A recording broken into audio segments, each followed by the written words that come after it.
व्रत का उल्लंघन करने वाला नरक की गति को प्राप्त होता है। संतों से द्वेष करने वाला, गुरु से द्वेष करने वाला, ये नरक को प्राप्त होते हैं। और ध्यान से सुनो, जो माता पिता को दंडित करता है, गाली देता है, अपमान करता है, उसे सीधे नरक की प्राप्ति होती है। बिल्कुल पक्का समझ लो। माता पिता भगवान का स्वरूप है। मातृदेवो भव पितृदेवो भव।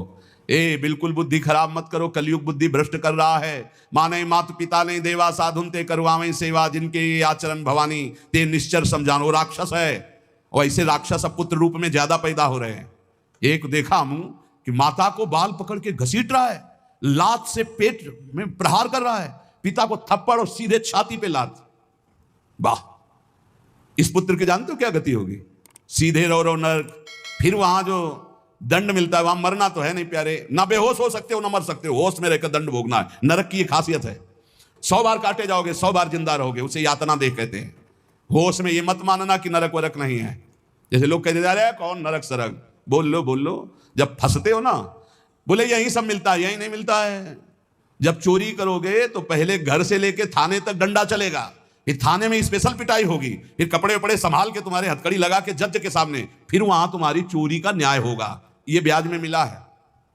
ये ब्याज में घर से लेकर पकड़ने तक और थाने तक जो पिटाई हुई, ये ब्याज है। मूल तो न्यायाधीश करेगा कि 20 साल की सजा या मुफ्त इतना इतना दंड। ऐसे ही कर लो मनमानी पाप। यहां जो ठोकर और रोग है, ये तो ब्याज है, मूल तो नरक में भोगना पड़ेगा। जो माता पिता का त्याग कर देता है, उसे नरक की प्राप्ति होती है। जो माता पिता को दंड देता है, जो माता पिता को गाली देता है, और जो अपनी पाणी ग्रहण की हुई स्त्री को, निर्दोष स्त्री को नाना प्रकार के दोषारोपण करके दंड देता रहता है, कलह मचाता रहता है, ऐसे पुरुष को नरक की प्राप्ति। और जो अपने सज्जन पति का त्याग कर पर पुरुष का अनुसरण करती, ऐसी स्त्री को नरक की प्राप्ति होती है। जो गुरुजनों को कठोर वचन बोलते हैं, जो गुरुजनों का आदेश का पालन नहीं करते, उनका पोषण नहीं करते, जो देवता ब्राह्मण और निर्बलों का धन का अपहरण कर लेते हैं, ऐसे मनुष्यों को नरक की प्राप्ति होती है। जो मदिरा पान करते हैं, सुन लीजिए, ये चे मध्यरता पापा द्वित कर्म रतास्तथा। हमारा शास्त्र कहता है भारतवासी हो, विदेशी नहीं हो तुम। इस भूमि में जन्मे हो, यदि मदिरा पियोगे तो नरक का रास्ता पक्का कर रहे हो। बोले इसमें तो कोई हिंसा नहीं, लेकिन शास्त्र निषेध है। ये च मध्यरता पापा द्वित कर्म रतास्तथा। जो जुआ खेलते हैं, मदिरा पीते हैं, और जो साधु वेश रख के पाखंड करते हैं, इनको सीधे नरक की प्राप्ति होती है। यहां जो वर्णन हो रहा है वो बीच में विश्राम नहीं, सीधे नरक, बिना रोक टोक के। जो माता पिता को दंड देते हैं, जो निर्बलों का धन अपहरण करते हैं, जो देवताओं का धन अपहरण करते हैं, देव मंदिरों का, जो पापी मदिरा पीता है, जुआ खेलता है, जो पाखंड करता है साधु वेश में, इन सबको नरक की प्राप्ति होती है। ऐसा थोड़ी कि तुम साधु वेश रख लिए तो तुम चक्रवर्ती हो, जो चाहो सो कर सको, नहीं।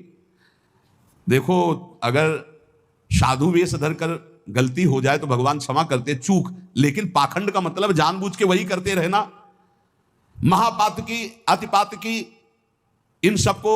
और जो दूसरे जीव जंतुओं को पका के खाते हैं, जो जीवों को पका के, ये भारत है, भारत धर्मात्माओं का देश है, महात्माओं का देश है, यति और सतियों का देश है।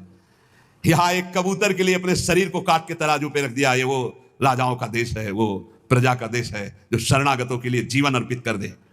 यहां जो जीव जंतुओं को पका के खाते हैं, भैया सुन लो, ये जो मांस मछली अंडा खाने वाले, बोले और तो कुछ हम नहीं खाते, मछली खाते। मछली में जीव नहीं? बोले नहीं, पानी की तरोई है। हाँ, हमसे बोले एक तरोई जो होती है वो जमीन में छेलती है, ये पानी की तरोई है मछली। हाँ, पानी की तरोई है वो। बनोगे तुम भी पानी की तरोई, तैयार हो जाओ, फिर तुमको सीधे मिर्ची की तरह तल के कढ़ाई में जिंदा फिर खाएंगे। वो काल स्वरूप भगवान है। अर्जुन को दिखाया कि देखो भीष्म द्रोणाचार्य लौंग इलायची की तरह फंसे हमारी दाढ़ों में, होश में रहो। शास्त्र आज्ञा है, जो दूसरे जीव जंतुओं को मार के उबाल के, बोले हम तो नहीं इसे पर खरीद के लाते हैं, वैसे ही भोग मिलेगा, दंड मिलेगा। और सुनो, जो सत्कर्म का संकल्प करके सत्कर्म नहीं करते, सत्कर्म का संकल्प लेके, सत्कर्म का ये करूंगा, ये दूंगा, ये ऐसा कभी मत बोलो, जबान से कर दो, कर दिया, जबान से बोल दिया और किया नहीं तो नरक जाओगे।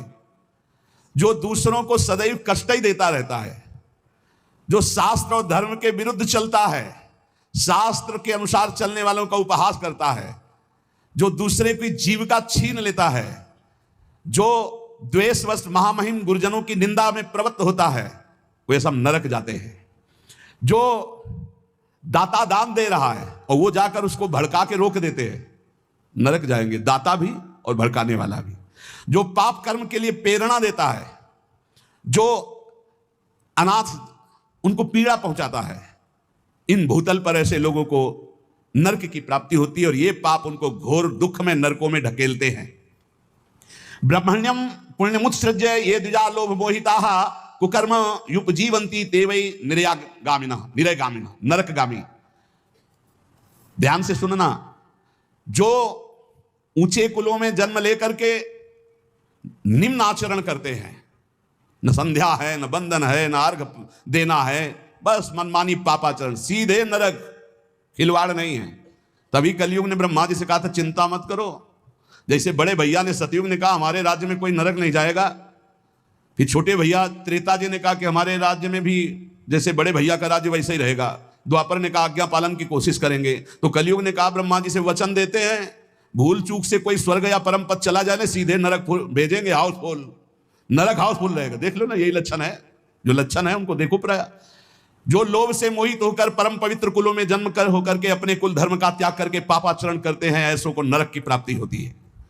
जो भगवान को गालियां देते हैं, नास्तिक हैं, इनको नरक की प्राप्ति होती है। जो धर्म की मर्यादा को भंग करते हैं उनको नरक की प्राप्ति होती है। जो कामी पुरुष दूसरे की स्त्रियों के साथ या कामी दूसरे पुरुषों के साथ, उनको नरक की प्राप्ति होती है। ध्यान दे दे, भारत है, धर्म विधान है। अब आप कह दो कि नहीं कानून नहीं, ये कानून, ये भागवतिक कानून है, भगवान का बनाया हुआ है, तुम्हें भोगना पड़ेगा। होश में सत्संग सुनाने के लिए ये बड़े बड़े शास्त्रों से, महर्षियों से इसीलिए चयन करते हैं कि तुम्हारे और हमारे होश ठीक रहे। ये भारत है, ये धर्म भूमि है, यहां मनमानी आचरण नहीं कि पतिवंचक पर पति रति करई, गोस्वामी तुलसीदास जी, रौरव नरक कल्प सत परई, ऐसे पुरुष के लिए भी है।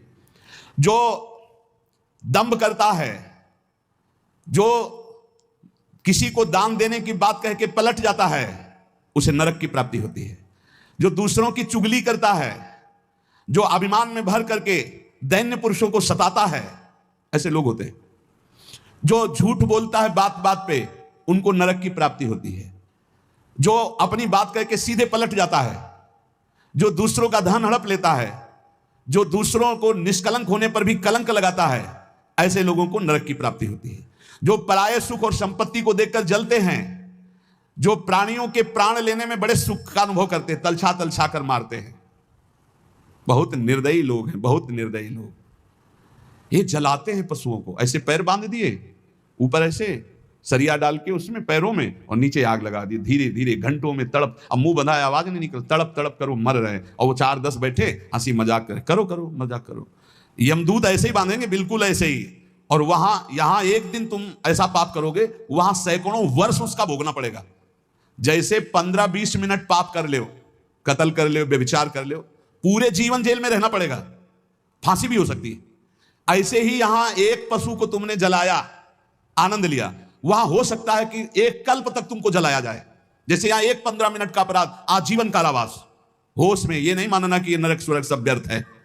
जो लोग पराई स्त्री को फुसला के फंसा के दुराचार करते हैं, मार देते हैं, जो लोग कुआं, बगीचा, पोखरा, पौशाला, इन स्थानों को अपवित्र करते हैं व्यभिचार के द्वारा, मलमूत्र त्याग के, मान लो पानी है, पानी में मलमूत्र करना, पानी में व्यभिचार करना, ऐसों को सीधे नरक मिलता है, सीधे नरक। पोखरे में, कुएं में, बगीचे में जो अपवित्र आचरण करते हैं, उनको नरक की प्राप्ति होती है। जो देव स्थानों में दी गई जमीन संपत्ति को हड़प लेते हैं, जो बच्चों को चुरा लेते हैं, शिशु बच्चों को चुरा कर बेचना, या जो अतिथि को भोजन दिए बिना स्वयं भोजन कर लेते हैं, ऐसे लोगों को नरक की प्राप्ति होती है। जो सन्यास का संकल्प लेकर फिर सन्यास आश्रम को कलंकित करते हैं, जो मित्र भाव करके दगा दे देते हैं, ऐसे जितने पुरुष बताए गए, ये सब के सब नरकगामी होते हैं। इसलिए हम श्री भगवान का आश्रय लेकर नाम जप करते हुए सुधार करें, हमको नरक न जाना पड़े, इसी जन्म में हमारी भगवत प्राप्ति हो जाए, निश्चित हो जाएगी नाम जप से। और ये संकल्प लो, अब लो नसानी, अब ना न सही हो, तो भगवान कृपा करके माफ कर देंगे।